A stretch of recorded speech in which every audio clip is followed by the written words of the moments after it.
Hey folks, it's Maxie here and welcome to another TEW2020 video.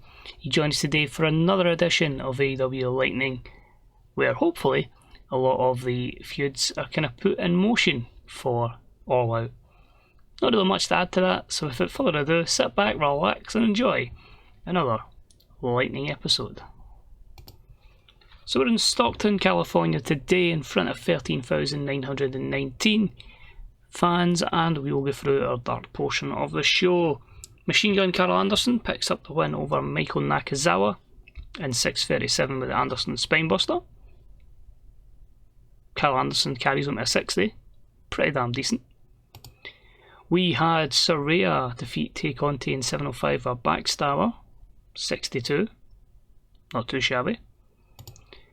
We had trios action as best friends. Orange Cassidy, Chuck Taylor and Trent defeated Eddie Dennis and the Acclaimed in 8:59 when Chuck Taylor pinned Anthony Bowens with the Soul Food, 65. Again, reasonably content with that. Orange Cassidy way above everyone else in terms of performance, but the rest pretty even. We saw Bandido defeat Humberto Garza in 7:33 by pinfall with the Revolution Fly, 62. Not bad. And out of retirement, I actually spoke to quite a few wrestlers to get them out of retirement just to see who would do it. Our road agent, Doug Williams, is one of them, so I'm going to utilise him as a player coach on dark matches to help the younger talents. This one saw him take on Brian Pillman Jr., and it was the youngster that prevailed in 7:41 with a Tornado DDT, 58. And in the main event, Sammy Guevara defeats QT Marshall in 8:23 with a 6:30. Great chemistry between these two, it showed in their performance, and a 74 was the end result.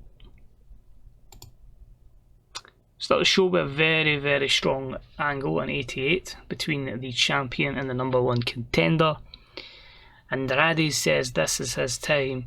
He's going to show the world that he is the best wrestler in the world, and he has no doubts that his fiancée will make sure on her promise of being the best women's wrestler in the world. Kenny Omega, TikTok, you've shown around the world you're the best bout machine. That's until you've met Andrade, who's just that wee bit better. This is the stage he's been thriving for, he's been asking for, he's been craving for it, and this is where he's going to show the world how damn good Andrade El Idolo really is. So 88 for that opening segment. Our first in-ring action sees some women's action, and actually I believe probably about 50% of the in-ring action tonight is from our women's division as we strive to push that forward. We had Riho defeat Chelsea Green in 8:54 with a roll-up that caught Chelsea off guard. 51 overall, 56 for Riho and a 40 for Chelsea Green. Two ones that are definitely will be work in progresses, but they need the exposure to get them over. We then have Bandido just chilling backstage, and Andrade kind of ignorantly bumps into him. Leads to a wee bit of an argument in Spanish, but they don't come to blows. 72. Now this seems very random, and you could argue to an extent it is. I didn't realise how many promises I still had sitting. I thought I just had one. Turns out there's 4. So, you know me, I tend to always go with the promises. Bandido Andrade is one of them. There's quite a few that you'll probably see over the next couple of weeks, because I think one of them runs out quite shortly and the next couple are over the next couple of months, but I'd rather just steal the overness and then try and work it back. So any chance we've got to develop lesser over talent, I've kind of got to take it. So expect to see Bandido Andrade next week. We had the AEW Live Championship match. It was a poor matchup that saw the champ Walter defeat Colt Cabana in 9:41 with a golden bomb. Second defence of the belt then, 68 rating matchup. Walter's not going to lose it against Colt Cabana at this stage in their careers. So, apologies Boom Boom, but Walter is your man on a mission. Then had the promo from Mercedes Varnado, and she says it's a travesty that they had that big matchup with her and Bayley, and that Bayley managed to pick up the win, but she got what she deserved in the end, as Sasha completely mauled her with that ladder, and says that Bayley will never cause a problem in Mercedes' life again. 72 or so she thought. Because Bayley, backstage, has got her hands on Deonna Purrazzo from the Fashion Empire, because remember, Chelsea's obviously in the trainer's room after her match, just obviously rehabbing after it. Britt's busy with Adam Cole, Mercedes is in the ring, so Deonna's been left on her own, and to put it bluntly, Bayley just destroys the shit out of her. She beats her down, throws her about the place. It's a very common angle I use, but I feel like it's not used enough in WWE, it's just backstage attacks. So, fair. And AEW, for example, don't really use it as much. Moving on, tag team action. It was about had a decent reaction from the crowd, and Subpar Wrestling is Undisputed Honor defeated the Hybrid 2 in 14:25 when Kyle O'Reilly pinned Jack Evans with a quick roll-up. That's my fault for not selecting pinfall and just selecting a winner. So I think we might get a lot of quick roll-ups here, but at 68, fantastic performance from O'Reilly and Strong. This was our Steal the Show matchup, and Undisputed Honor picking up a little bit of momentum here with a couple of victories. I then had a promo from the Spanish God Sammy Guevara, and he says he's just been frustrated the last couple of months with that for the split of the Inner Circle, for losing to Santana and Ortiz, Hager leaving, losing to Generico, losing to Rey Mysterio.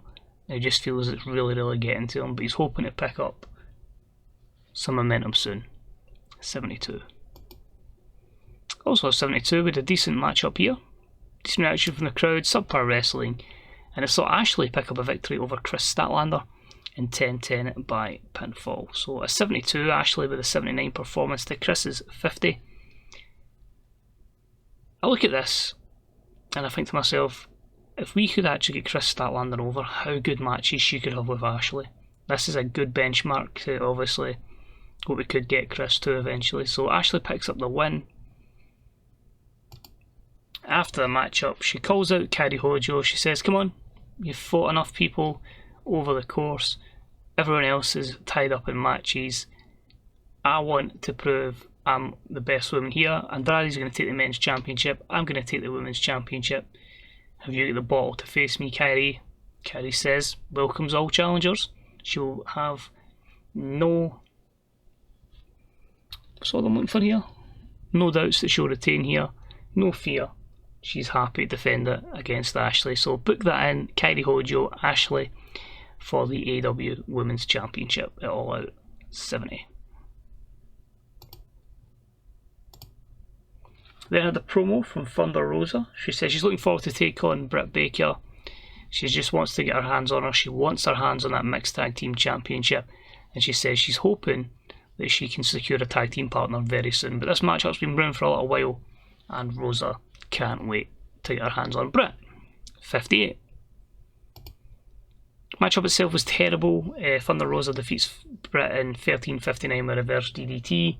Obviously at this moment in time the women are not where we want them to be in terms of overness, but it's a work in progress, and it's a 56 here. Rosa is still cool momentum. I'm hoping this feud will finally drag her out of that. But with Britt is high 50 overness, Rosa low 40. It's going to take a while. But after the matchup, Britt decides to start beating Rosa down. She gets a bit of revenge after an Adam Cole distraction. Cole's kind of preventing the referee from getting involved. And do you know what that means? That means that while Rosa's being attacked by Britt, distracted by Cole, Jon Moxley comes into the ring. He starts attacking Adam Cole. This distracts Britt a little bit.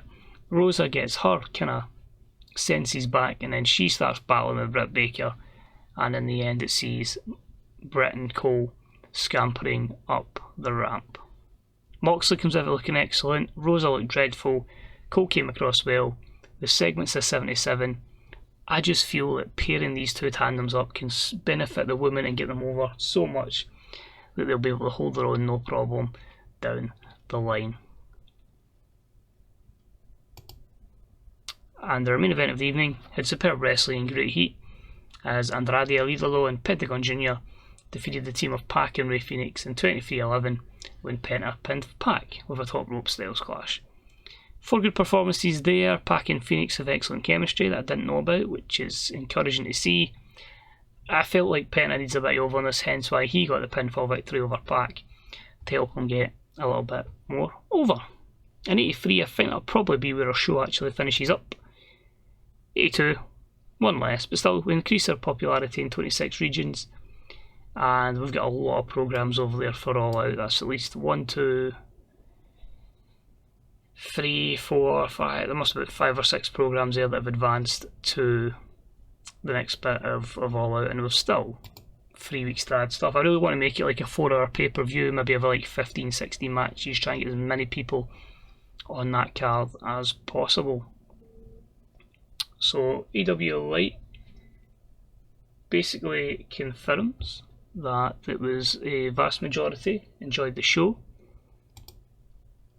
Disco Inferno's retired, and Jessamine Duke is the best technical wrestler in the world. Oh my god. I don't know how well that's quite happened, but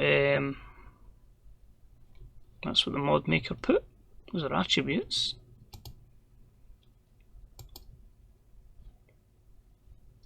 Probably started at 70 and she's gained 8, so she's somebody that's obviously progressed very, very well. A couple injuries though, which isn't good. So, I did say we were looking to do the Japanese show, so obviously I've signed a few people for that. I did want to sign TMDK anyway. Shane Haste is in, Mikey Nichols is here. Hannah obviously passed away before she was taken out this month. I think it was it roughly, it would have been roughly about the same time actually. I think she passed away when this is, but when this mod kind of came out. But I still feel with Brody Lee, I think it's to use them in the save is just, as I say, a tribute effectively to them. So as I say, she'll be getting a good push here, and we'll allow her to do some stuff over in Japan. As I say, just a shame what happened to her. Really is a shame. It really was sad to see. Also looking to bring in Jeff Cobb, because obviously there was plans to bring in Jeff Cobb anyway. Minoru Suzuki is a 1-month deal, retires in a month, so I want to use him for like a couple of shows, and then obviously he'll retire and we'll let him go. So I'd like to take all of them on board. They'll all go to the AEW Japan show. So Shane Haste and Mikey Nichols I think are both going to be heels, so that's fine. Hana Kimura will make us a babyface. Jeff Cobb will be a heel. Suzuki will be a heel as well. All main roster. I'll deal with all that kind of stuff once we get to it in terms of the movement with the brand, because say this Japanese show will just be offline. Again, I can't send him to rehab. He's not under a written contract. So a stern one. I might actually just sign him on a written contract and try and get him to go to rehab. So the Blades contract's expiring. I'll have to extend that as well. Bandido's good in the ring, I'm very aware, thanks Kyrie, and a 7.06, so one of our poorer lightnings for a long time. So that's it. Thank you very much for watching, it's much appreciated. As I say, I will go ahead and book AEW Japan. You can see that's tonight. We will also have, as you see, an AEW Japan roster, which at the moment not very big, but you can see Kana's there, but as I say, we've got her. She's not, she's retired and saved, so I need to wait about a year before I can take her out of that. But you can see there, it's a niche brand. That's the plan. But just to get the overness up in that particular region of Japan that we need to go over. So we'll probably take a financial loss on it as well. But thanks for watching. Let me know if you've ever done that kind of thing. Like if you need to get one region up, but you've just made a show to run and brought a roster just to try and get over in that area. Let me know if you've done that. Let me know your thoughts on the save, your own saves in general. Wrestling, as things ever continue to change in the wrestling world, and it'll no doubt be completely different from time of recording. And until next time, take it easy, and see you soon. Bye bye.